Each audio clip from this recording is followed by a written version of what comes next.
ஒரு ஜோசியர்கிட்டையும் ஒரு கர்ம வினை, நாம் பிறக்கும் போதே ஒரு கர்ம வினையோட பிறந்திருப்போம், அது ஒன்று.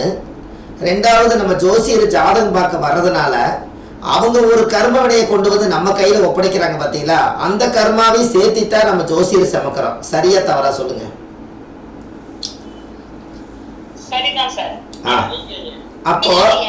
அப்போ நம்மளுக்கு வந்து நாம ஒரு புண்ணிய நதியில போய் ஒரு புண்ணிய ஸ்தலத்துல போய் கடல்ல குளிச்சு நீராடி நம்ம கர்மாவையும் நம்ம சுத்தப்படுத்திட்டு வந்துட்டால் ஜோதிடர்களுக்கு அப்பப்ப டேலி ஆயிட்டே இருந்துச்சுன்னா தான் நம்ம குழந்தைகளோட வாரிசுகளுக்கு கர்ம வினைகள் அவங்க கிட்ட இருக்கிற கர்மாவை நம்ம டிரான்ஸ்ஃபர் பண்ணி குழந்தை கொடுக்க மாட்டோம். அதுக்காகத்தான் இந்த முன்னோர்கள் கட்டி வச்ச கோவில்கள், முன்னோர்கள் கட்டி வச்ச பரிகாரங்கள், முன்னோர்கள் சொல்லி கொடுத்த அந்த அனுபவங்களை எல்லாம் கைப்பற்றக்கு இதான் காரணம்.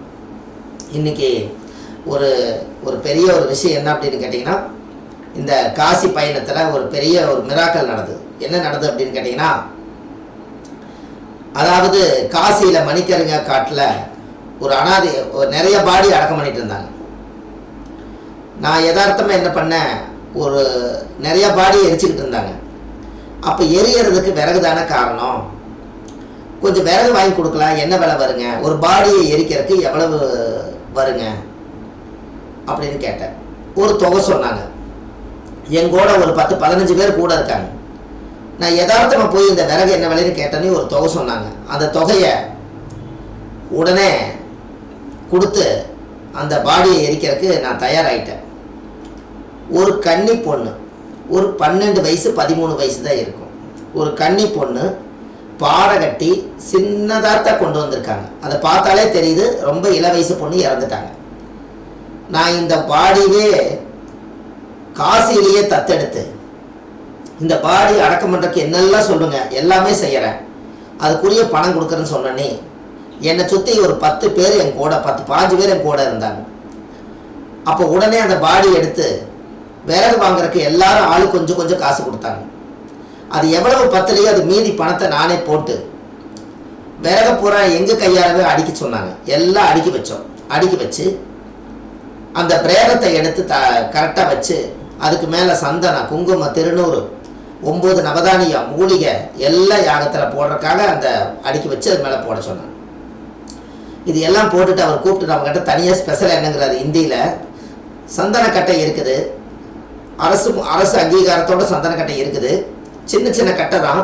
இந்த கட்டை வந்து காசியில் ஸ்பெஷலாக பெரிய பெரிய பெரிய பெரிய மகான்களுக்கெல்லாம் சந்தனக்கட்டையிலேயே காசியில் எரிக்கிறதுக்கு ஒரு ரகசியத்தை அங்கே உள்ளே வச்சுருக்காங்க. அவர் கூப்பிட்டு சந்தனக்கட்டையில் இந்த கன்னி பெண்ணை யாகம் பண்ணுறீங்களா அப்படின்னு இந்தியில் பேசினார். சந்தனக்கட்டையை பார்த்த உடனே நல்ல மனம், நல்லா 3000 வருஷம் 4000 வருஷம் பழமை வாய்ந்த பொருள் அது. அப்படியே கையில் எடுத்தாலே மணக்குது.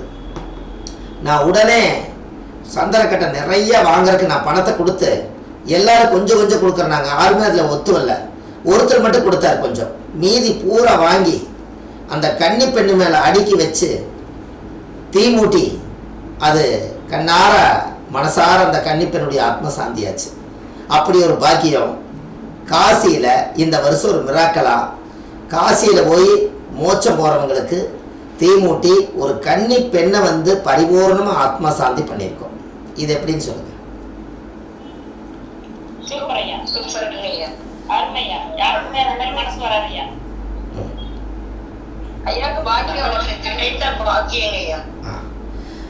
இப்போ இந்த இடத்துல என்ன ஒரு விஷயம் கேட்டீங்கன்னா, நான் உடனே அங்கிருந்து ஒரு ஜோசியத்தை கனெக்ட் பண்றேன். சந்தனக்கட்டை என்ன நட்சத்திரம்னு யாராருக்கு தெரியுமா?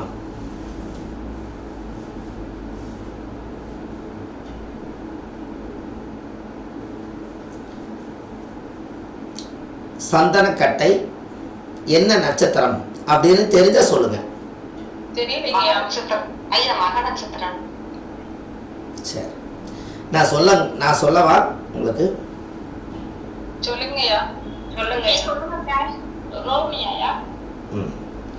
நான் சொல்றேன். சந்தனக்கட்டை என்னைக்குமே சந்தன மரம், சந்தனக்கட்டை எல்லாமே விசாக நட்சத்திரம் தான் சந்தனக்கட்டை.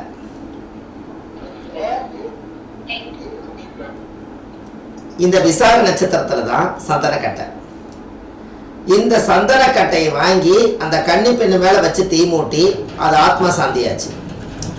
இப்போ ஒரு விஷயத்தை உங்களுக்கு சொல்கிறேன். தெய்வ அனுகூல நட்சத்திரம் எத்தனாவது நட்சத்திரம் சொல்லுங்க? அது காலையில் என்னங்க? 6வது நட்சத்திரம்.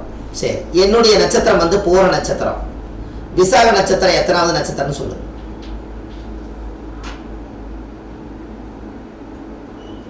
பூரம், உத்திரம், அஸ்தம்.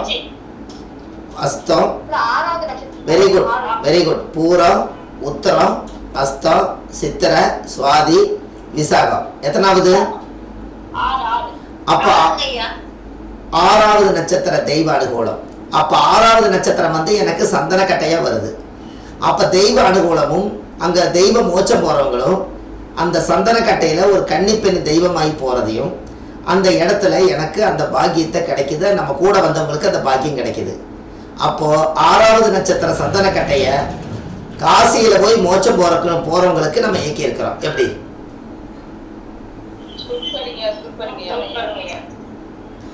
நம்மளோட இருந்த தெய்வம் எங்கேயாவது உடம்பை விட்டு போயிருந்தாலும் கூட அந்த தெய்வம் நம்ம கிட்ட வந்துடும் இல்லையா? அப்போ இந்த இடத்துல இருந்து ஒரு பரிகாரம் எடுக்கிறேன்.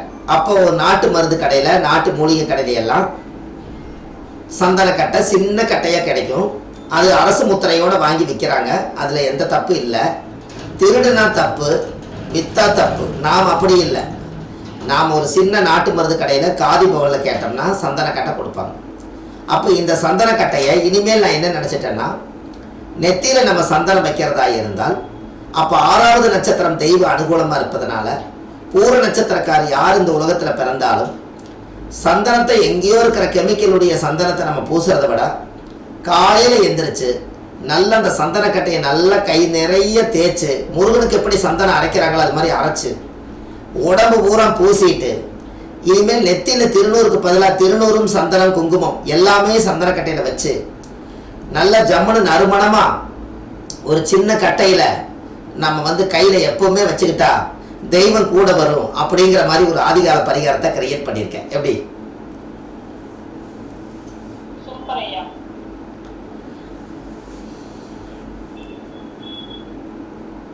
இப்போ அப்போ பூர நட்சத்திரத்தில் பிறந்துக்கிறவங்க சந்தனக்கட்டையில் உண்மையாலுமே அரைச்சு நாம் அந்த தெய்வ அனுகிரகம் செஞ்சாச்சுன்னா அங்கே ஒருத்தர் சொல்கிறார், நீங்கள் சந்தனக்கட்டையில் வச்சு நீங்கள்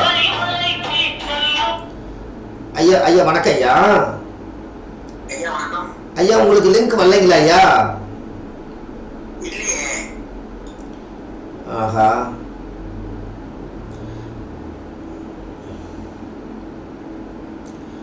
இதெல்லாம் முதல்ல நீங்க உள்ள வந்திருக்கலாம். ஐயா ஒரு நிமிஷம் கட் பண்ணுங்க ஐயா.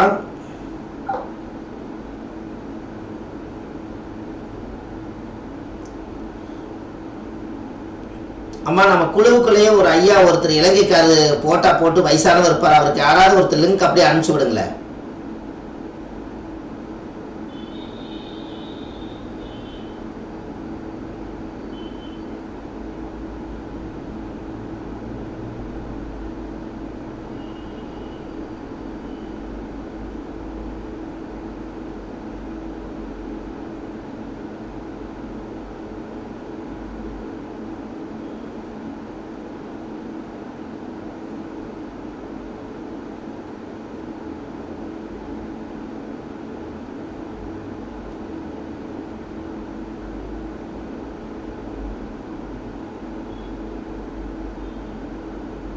யாராவது அனுப்பிச்சுக்கிறீங்களாங்கம்மா?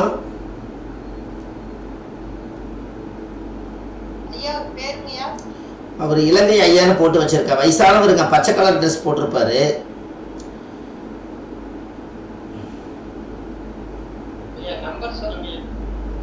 அவர் இலங்கை பார்த்துட்டாரு. இது கிளாஸ்க்கு முன்னாடியே இதெல்லாம் தயார். ஐயா ஐயா உங்களுக்கு ஒரு லிங்க் ஜூம் அனுப்பிச்சிருக்கேன். அந்த லிங்கை வச்சு உள்ள வந்துருங்க ஐயா.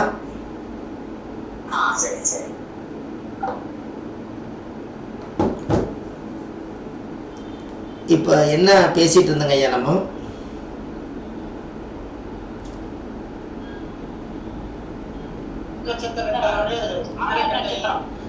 அப்போ பூர நட்சத்திரத்தில் பிறந்துக்கிறவங்க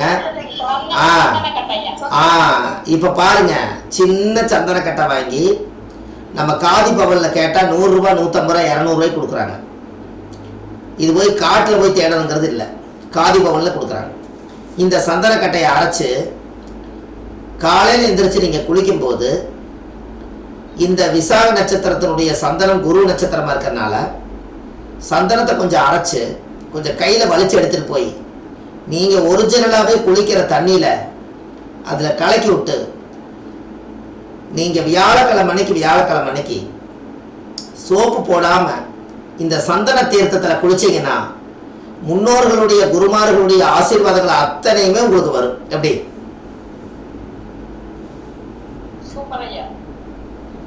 இத்தனை நாளாக நம்ம யோசிச்சிருக்க மாட்டோம், கரெக்டுங்களா?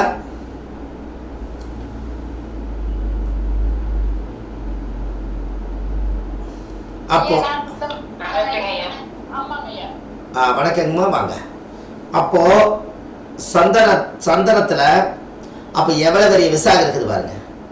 அப்போ இது ஏன் விசாக நட்சத்திரமாக வருது அப்படின்னா, புனர்வூச நட்சத்திரமும் குருவுடைய நட்சத்திரம் தான். ஆனால் விசாகம் ஒன்று மட்டுமே காலச்சக்கரத்துக்கு அது 7வது வீட்டில் துலா ராசியில் விசாக நட்சத்திரம் தான் உண்மையான முழு நட்சத்திரம். இந்த விசாக நட்சத்திரம் காலச்சக்கரத்துக்கு மேச ராசியை 180 டிகிரி ஸ்ட்ரெயிட்டாக இந்த குருவோட பார்வை மேச ராசிக்கு கரெக்டாக காலம் பூரா விழுகும். அதனால தான் காலச்சக்கரத்துக்கு 7வது ராசியில் கொண்டு போய் குரு பார்வை வச்சாங்க. இந்த குருவுடைய பார்வை உங்களோட ஜாதகத்தில் இதனுடைய அமைப்பை முன்னோர்கள் அந்த காலத்தில் வச்சதுக்கு காரணமே பார்த்தீங்கன்னா இந்த பவர் தான். அப்போ இந்த குருவுடைய அமைப்பு சந்தனக்கட்டையில் தீர்த்தத்தில் குளிக்கிறதும், இப்படியெல்லாம் நீங்கள் ஜோசியராக இருந்து குருமார்களுடைய ஆசீர்வாதம் வேணுங்கிறவங்களுக்கும் இந்த மாதிரி சந்தன தீர்த்தத்தில் குளிச்சா சகல தோஷ நிவர்த்தியாகும். அப்போ இந்த கன்னிப்பெண்ணை நம்ம அடைச்சி சந்தனக்கட்டையில் எரிச்சதுக்கப்புறம் அங்கே ஒரு மகான் என்ன சொல்கிறாரு, நீங்கள் இந்த பொண்ணை சந்தனக்கட்டையால் யாகம் பண்ணிட்டு போகிறீங்க, உங்களோட பிறவி பயனில் இதுவரைக்கும் என்னென்ன கர்மா இருந்துச்சோ எல்லாமே இங்கே விட்டுட்டீங்க, இந்த பொண்ணு உங்களை ஆசீர்வாதம் பண்ண ஆரம்பிச்சிருச்சு, இன்னையிலிருந்து புது பிறவி எடுத்து போகிறீங்க, உங்கள் வாழ்க்கையில் நல்ல ஒரு சிறப்பான அம்சம் இன்னைக்கு கூட நல்லா இருக்கும், இது வரைக்கும் பாவங்கள் ஏதாவது உங்கள் முன்னோர்கள் வழியில் என்ன பண்ணியிருந்தாலும் இந்த யாகத்திலேயே எல்லாம் எரிஞ்சிருச்சு, இனிமேல் நீங்கள் புது பிறவி எடுத்திருக்கீங்கன்னு சொல்கிறாங்க. எப்படி?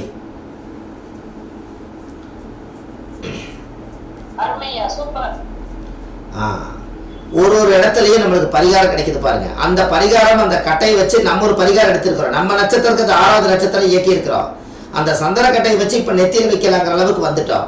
அப்ப சந்தனம் அப்ப இவ்வளவு பெரிய வேலை இது செய்துங்கிறத இது ஆதிகால பரிகாரம் மூலியமா உங்களுக்கு தெரியப்படுத்துறேன். அப்ப நீங்க யாராவது ஜாதகம் பார்க்க வந்தா பூர நட்சத்திரத்துல பிறந்திருக்கிறவங்களுக்கு விசாக நட்சத்திரம் ஒரு சின்ன தச்சோட துண்டு சந்தன கட்டை வச்சு காலையில நெத்தியில நீங்க சந்தனம் உரைச்சு வச்சீங்கன்னா குருவுடைய சக்தியை இந்த துரியம் ஆக்னியம் துரியம் நீங்க இந்த ஏரியா சொல்லுவீங்க. இந்த இடத்துல ஆக்னியம்ங்கிற இடத்துல நீங்க கொண்டு போய் வச்சிட்டீங்கன்னா உலகத்திலேயே விருட்சம் பல விதமான விருட்சங்கள் இருக்குது. தேக்கு மரம் இருக்குது, ஆலமரம் இருக்குது, அரச மரம் இருக்குது. ராஜ மூலிகையுடைய விருட்சமே சந்தனம் தான். அதனால அந்த சந்தனத்துக்கு முழுமையான பவர் உண்டு. அதனால தான் நீங்கள் பார்த்தீங்கன்னா பழனி மலையில் முருகனுடைய கோவிலில் இரவு பூராமே 8:30 மணிக்கு மேலே கடைசியாக அன்றைக்கி 6வது கால பூஜை முடிஞ்சிட்டு சந்தனம் அரைக்கிறதுக்குனே ஒருத்தர் இருப்பார். அப்படியே இந்த பருப்பு முத்தோட மாதிரி சின்னதாக அப்படியே அரைப்பார். அப்படியே அரைச்சி அப்படியே கூலிங்காக இருக்கும். அப்படியே கூலிங்காக இருக்கும். அதை நல்ல ஒரு உருண்டை பிடிச்சி நம்ம முருகனுடைய கோவிலில் பழனியில் முருகனுடைய கோவிலில் அந்த முருகர் பக்கத்தில் பூஜை எல்லாம் முடிஞ்சதுக்கப்புறம் ஒரு உருண்டை எடுத்து இந்த சந்தனத்தை நெஞ்சில் வச்சு தீபாராதனை காமிச்சு முடிச்சுட்டு திறசாத்துவாங்க. இன்னைக்கு வரைக்கும் அது நடக்குது. நவபாசானத்தினுடைய மூலிகை மேலே முருகன் மேலே இந்த சந்தன மரத்தை வைக்கிறாங்க. காரணம் என்னன்னா, இந்த சந்தனம் வைக்கலைன்னா இந்த நவவாசான சிலை ஏதாவது வெண்டு போச்சுன்னா, ஹீட்டு தாங்க முடியலனா, இந்த நவவாசானம் வெண்டு போய் பொழந்துட்டா சில பின்னமாயிருன்னு தெரிஞ்சு போகர் எந்த காலத்தில் உருவாக்குனாரோ அந்த காலத்திலேயே ஓலைச்சுவடியில் தினமும் இதுக்கு சந்தன காப்பு வைக்கணும்னு சொல்லித்தான் ஓலைச்சுவடி எழுதி முடிச்சிருக்காங்க. அதனால அன்னையில இருந்து இன்னைக்கு வரைக்கும் ஒரு நாளாவது சந்தனம் இல்லாத நாளே இல்லை. அப்போ இந்த முருகரே வந்து குருவோட சக்தி எத்தனை இருக்காரு. எப்படி அம்மா வணக்கம். ஜெயஸ்ரீ அம்மா வணக்கம். இன்னைக்கு கிளாஸ் போயிட்டு இருக்குதுங்கம்மா. நீங்க வரல உள்ள அம்மா லிங்க் நாங்க புதுசா புது குரூப் ஆரம்பிச்சுக்கிறோம்ல அதுல தான் இருக்குது. எல்லாமே உள்ள போட்டுக்கிறோமா. நீங்க வாங்க லிங்க் திறந்து. உங்களுக்கு லிங்க் வந்திருக்கணுமே. அம்மா பண்ணி இருக்குதுமா. ரெக்கார்டு ஓடிட்டு இருக்குது.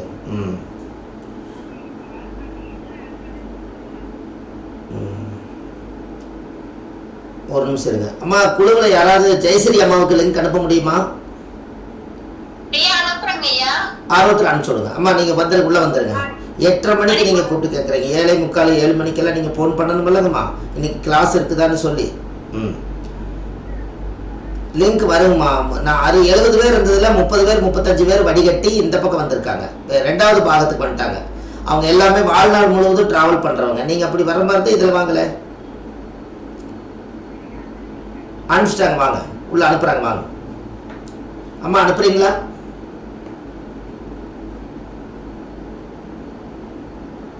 ஐயா இலங்கை ஐயா நீங்க உள்ள வந்துட்டீங்களா? இலங்கை ஐயா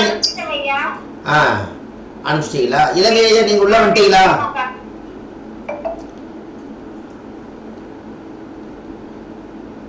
ஐயா இலங்கை உள்ள வர முடியலன்னு சொன்னாங்க ஐயா. நான் அவங்களுக்கு லிங்க் அனுப்பிச்சேங்க ஐயா. தனபாக்கியம்மாவுக்கு அனுப்பிச்சேன். அனுப்பிவிட்டேங்க ஐயா. ஆனா உள்ள வர முடியலன்னு சொன்னாங்க. நீங்க ஓகே அப்படின்னு சொல்லிட்டு இருந்தாங்க. என்னன்னு தெரியல. ஆமாம் எல்லாமே அந்த 7 மணிக்கு மேலே கொஞ்சம் எல்லாருமே கொஞ்சம் வராதவங்க கொஞ்சம் யாராவது ட்ரை பண்ணாங்கன்னா அவங்களுக்கு அனுப்பிச்சுட்ருங்க. அம்மா அவங்க ஜெயஸ்ரீ அம்மா உள்ளே வர்றாங்களா? வந்துட்டாங்களா?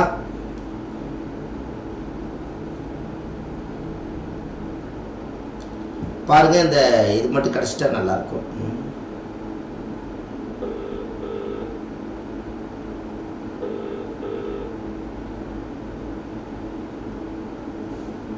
அம்மா வந்துட்டீங்களா? உள்ள லிங்க் வந்துருச்சுங்களா? அனுப்பிச்சிட்டாங்களா லிங்க்கு? வாங்க உள்ள வாங்க. வாங்க.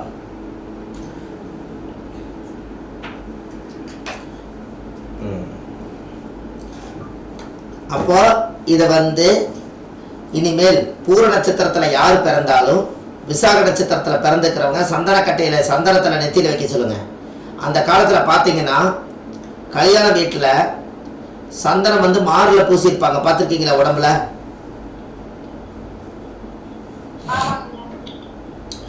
அப்போவே அன்னைக்கே வந்து உடம்பு பூரா முதுகுல எல்லாம் பூசி நெஞ்செல்லாம் பூசியிருப்பாங்க. எதுக்கு தெரியுங்களா? அந்த அந்த உடம்புல அதாவது ஊரில் சந்தனம் மாரில் கல்யாணம்பாங்க. அதாவது என்னென்னா மாரில் சந்தனம் ஊரில் கல்யாணம்பாங்க. ஒரு வீட்டில் வந்து சுப நிகழ்ச்சி நடக்குதுன்னா குருவலன் வந்தால் தான் உங்களுக்கு சுபகாரி நடக்குங்கிறத தான் எல்லாத்துடைய உடம்புலையுமே குருவை இயக்கிறதுக்காகத்தான் ஊரில் கல்யாணம் மாரில் சந்தனம்னு சொன்னாங்க. இந்த மாரில் சந்தனம்னு சொன்னதுக்கு காரணம் தப்பான வார்த்தை கிடையாதுங்க. ஊரில் கல்யாணம் மாரில் சந்தனம்னா அந்த வீட்டில் வந்து இந்த ஊரில் விசேஷம் நடந்துக்குதுங்கிற அறிகுறியை அந்த சந்தனம் தான் அந்த உடம்பை காமிச்சிருக்குது. எப்படி?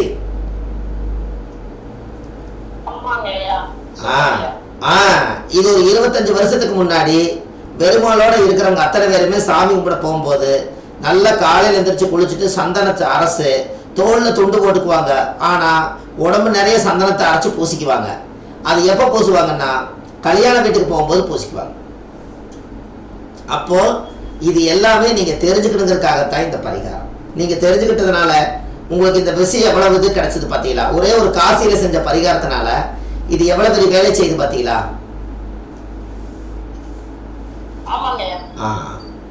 சரி. அப்போ காசியில் அப்போ இப்போ நம்ம கிளாஸ் ஆரம்பிச்சிடலாம். அதாவது வந்து என்ன அப்படின்னு கேட்டிங்கன்னா இந்த விஷயத்தை நான் எதற்காக உங்களுக்கு நான் சொன்னேன் அப்படின்னா ஒரு ஒரு இடத்துலையும் அப்போ பரிகாரத்தை நம்மளால கிரியேட் பண்ண முடியுது. கரெக்டுங்களா பூர்ணிமா அம்மா? இந்த இடத்துல காசியில வந்து ஒரு பெண்ணை அடக்கம் பண்ணி சந்தன கட்டையால யாகம் பண்ணி அதன் மூலியமா சந்தன விசாகமாக இருந்து நம்மளுக்கு தெய்வ அனுகூலம் கிடைச்சிருக்குதுங்கிறத அப்போ நம்மளுக்கு எங்கே கொண்டு போய் நம்ம கன்னிப்பெண் ஆசீர்வாதம் பண்ணுதுன்னா காசியில் போய் அந்த கன்னிப்பெண் ஆசீர்வாதம் பண்ணுறாங்க. அப்போ பெண்ணோட சாபங்கள் எல்லாம் நிவர்த்தி ஆகும் ஆகாதா சொல்லுங்க?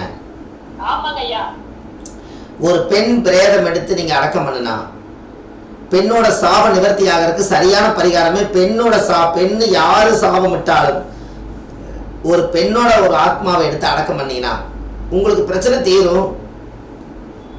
உங்களுக்கு ஒன்று தெரியுமா? உங்களுக்கு ஒன்று தெரியுமா? அதை விட உங்களுக்கு ஒரு இந்த விஷயத்தை உங்களுக்கு சொல்கிறேன். யாராவது வீட்டில் செய்வன கோளாறுனால நான் முடங்கி போயிட்டேங்க, செய்வன தோஷத்தினால நான் ரொம்ப நலிஞ்சு போயிட்டேன், நான் நல்லா தொழில் போயிட்டு இருந்தது, செய்வனம் வச்சதுனால எனக்கு கை வரலைங்க கால் வரலைங்க, என்னை அப்படியே தொழிலை முடக்கி போட்டாங்க, எனக்கு எதிரிகள் எல்லாம் நிறையா இருக்கிறாங்க, இதனால் எனக்கு எல்லா பூஜையும் பண்ணி பார்த்துட்டுங்க இந்த செய்வன கோளாறு என்னை விட்டு போகவே இல்லை, இப்போவும் செய்வனையில் தான் நான் இருக்கிறேங்கன்னு யாராவது சொன்னாங்கன்னா உங்களுக்கு ஒரு எளிமையான பரிகாரம் சொல்கிறேன். உங்களுக்கு வேணுமா? அதாவது யாராவது வீட்டில் செய்வன கோளாறு இருக்குதுன்னா ஆணுக்கு ஆண் பிரேதம் எடுத்து அடக்கம் பண்ணுங்க, அனாதிப்பாடிய.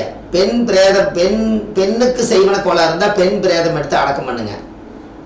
அடக்கம் பண்ணி அனாதியாக இருக்கக்கூடியதை எடுத்து அடக்கம் பண்ணிட்டு வந்தீங்கன்னா அந்த குடும்பத்தில் செய்வன தோசை எந்த காலத்துக்கு வராது. அது என்ன காரணம் அப்படின்னு நீங்கள் கேட்கலாம். ஒருத்தர் செய்வன வைக்கிறார் அப்படின்னா அவர் எங்க போய் வைப்பாரு?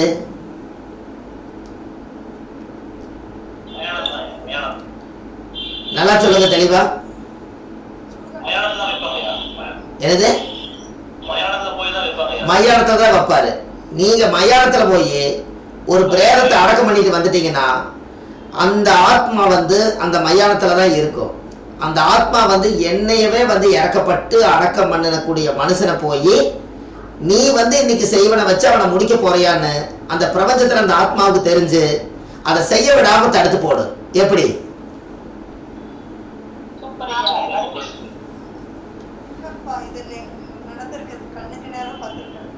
என்னங்கம்மா?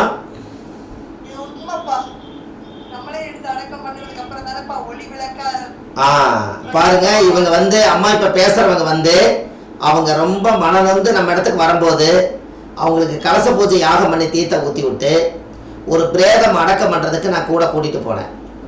ஆதரவற்ற பிரேதம் அடக்கம் பண்ணுறதுக்கு கூட கூட்டிகிட்டு போனேன். இன்றைக்கி அந்த ஃபோட்டோ ரெக்கார்டு இன்றைக்கி இப்போ யூடியூப்பில் போயிட்டுருக்குது.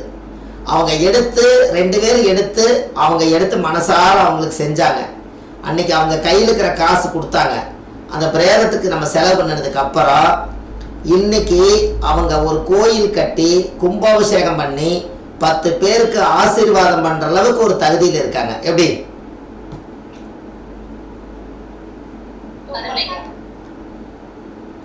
அப்போ செய்வன கோளாறு யாருக்கு இருந்தாலும் ஜோதிடம் பார்க்க வந்தவங்க யாரு சொன்னாலும் நீங்க என்ன பூஜை பண்ணாலும் அதை பத்தி கவலை இல்லை. ஆனால் ஒரு ஆதரவற்ற பிரேதத்தை எடுத்து அடக்கம் பண்ணுங்கன்னு சொல்லுங்க. லக்கணத்துல மாந்தி இருந்தா தான் பிரேத தோஷம் நான் சொல்லியிருந்தேன். அது லக்கணத்துல மாந்திக்கு கண்டிப்பா ஆதரவற்ற பாடி அடக்கம் பண்ணணும்.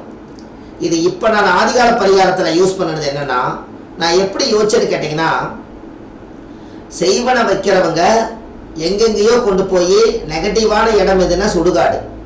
இந்த சுடுகாட்டில் போய் உட்கார்ந்து அவருக்கு முடங்கி போயிடணும், மண்ணோட மண்ணா போயிடணும், ஆவியா சுத்தணும், இறந்து போயிடணும், கைகால் வரக்கூடாது, இப்படியெல்லாம் தேவையில்லாத வார்த்தைகளை எல்லாம் மந்திரங்களை சொல்லி அவங்க என்ன பண்ணிடுவாங்கன்னா அந்த நெகட்டிவாக இருக்கக்கூடிய முடிஞ்சு போன இடத்துல கொண்டு போய் அவங்களோட உடம்புல என்னென்னமோ துணிமணிகள் அது இது எல்லாத்தையும் கொண்டு போய் அங்கே போட்டு வந்துடுறாங்க. அப்போ அங்கே போடும்போது என்ன ஆகுதுன்னா நம்மளோட பொருள் அங்கே போகிறதுனால அந்த நெகட்டிவ் தாட்டு நமக்கு ஒரு காத்தலையில் நம்மளுக்கு கொஞ்சம் வருதுங்கிறது ஒரு நம்பிக்கை. அப்படி இருந்து அந்த செய்வனை நம்மளுக்கு ஏதாவது இப்படி பாதிக்கிற மாதிரி இருந்தால் அப்போ நீங்கள் ஒரு பிரேதத்தை அடக்கம் பண்ணி அதே சுடுகாட்டுக்கு மயானத்தில் போய் கோடி எல்லாம் போட்டு, ஆண்டவனே யார் எனக்கு என்ன செய்வன தோஷம் வச்சிருந்தாலும் சரி, கண்ணுக்கு தெரியாமல் எத்தனை மந்திரமாயம் பண்ணியிருந்தாலும் சரி, ஆத்மாவே நீ தான் இந்த உலகத்தை கண்காணித்து பார்க்கக்கூடிய சக்தி உனக்கு இருக்குது. என் சக்திக்கு என்னுடைய கையால் உழைப்பால் நான் இந்த கோடி எடுத்து போடுறேன். எனக்கு நீ கடைசி வரைக்கும் இருந்து எனக்கு எந்த செய்வன தோஷம் வரக்கூடாதுன்னு ஆத்மா தெய்வமாக உனக்கு வணங்குறேன்னு சொல்லி மாலை போட்டு கோடி எல்லாம் போட்டு அந்த பிரேதத்தை எடுத்து அடக்கம் பண்ணிட்டு வந்துட்டீங்கன்னா அந்த ஆத்மாவுக்கு தெரியும் நீங்க இறக்கப்பட்டு அந்த ஆத்மாவை அடக்கம் பண்ணீங்கன்னு. இவங்க போய் அங்க தேவையில்லாத செய்யும் போது இந்த ஆத்மா எங்கிருந்தாலும்